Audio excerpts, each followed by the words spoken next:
نا نیند میں جو شیطانی اثرات ہیں وہ کیا ہے؟ نیند کے اندر جو ہے نا وہ جیسے نیند کا نہ آنا، نیند کے اندر بے قراری رہنا، بڑبڑا کر اٹھنا، جیسے مائیگرین کسی کو یا پھر سر درد ہو نا، وہ اٹھتا ہے پھر بیٹھتا ہے پھر کروٹ چینج کرتا ہے، اس کو سکون نہیں مل رہا ہوتا ہے، سیم ایسی حالت ہوتی ہے کہ اس کو نیند کا ایک تو آنا ہی نہیں، اچھا نیند آ جائے تو بے قراری رہتی ہے۔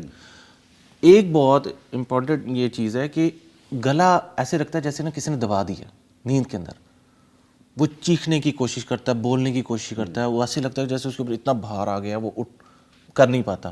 گلے پہ یا سینے پہ؟ سینے پہ بھی، گلا بھی بند ہوتا ہے، سانس جیسے بند ہو رہا ہے۔ ایک تو ہوتا ہے نا سینے پہ اتنا بوجھ آ جاتا ہے، یہ ہمارے ساتھ بھی ایک دفعہ ہوا تھا اس طرح، اتنا بوجھ آ جاتا ہے کہ وہ انسان بہت کچھ کہنا چاہتا ہے، پڑھنا چاہتا ہے، کچھ ہو ہی نہیں رہا ہوتا، کسی کو یہ بھی نہیں کہہ رہا تھا، اور وہ خواب نیند کی اور ایسی حالت ہوتی ہے، بندہ بڑا پریشان سا ہو جاتا ہے، اور جب وہ اٹھتا ہے نا تو وہ چیز اٹھتی ہے تو انسان کہتا ہے پتہ نہیں کیا تھا میرے اوپر۔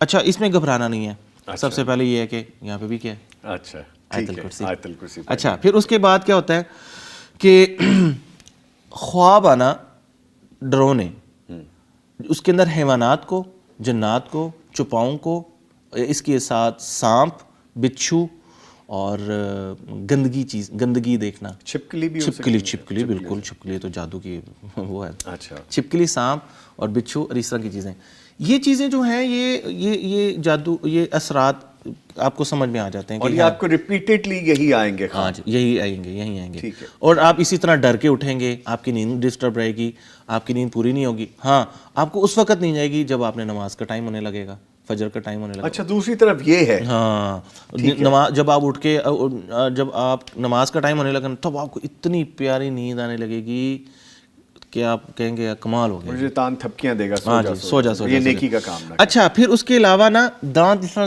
زور سے بند کر لیتے ہیں نا، ایسے اپنے آپ کو، آپ نے دیکھا کچھ ہاتھ موڑ لیتے ہیں، پیر مڑ جاتے ہیں، دانت زور سے بند کر لیتے ہیں، جیسے بی پی لو میں ہوتا ہے نا، شوگر لو میں ہو جاتا ہے، یہ سیم ایسی کنڈیشن ہوتی ہے ان کی بھی۔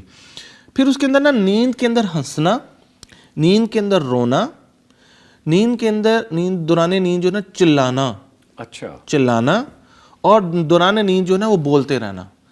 اچھا چلنا بھی دوران نیند میں چلنا، وہ تو باقاعدہ ایک بیماری بھی ہے۔ بیماری بھی ہے بالکل۔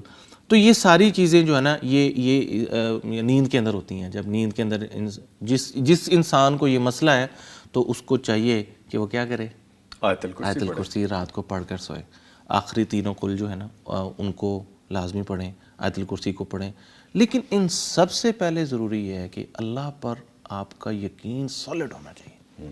ان ساری چیزوں میں نا انما الاعمال بالنیات، دیکھو تو سب کچھ ہے، نہیں دیکھو تو کچھ بھی نہیں ہے۔ کچھ بھی نہیں، اعمال کا دار و مدار نیتوں پہ ہے کہ نیت اگر آپ کی نیت ہے نا کہ اللہ رب العزت نے میں اللہ کے سپورٹ دوں، میری امان میں اللہ کے امان میں ہوں، تو کمال ہے نظام صاحب۔ پھر آپ جو پڑھتے ہیں پھر اس میں اللہ تعالیٰ فرشتے بھی بھیجتے ہیں، اللہ تعالیٰ آسانیاں بھی دیتے ہیں، معاملات بھی آسان ہوتے ہیں۔ ٹھیک ہے۔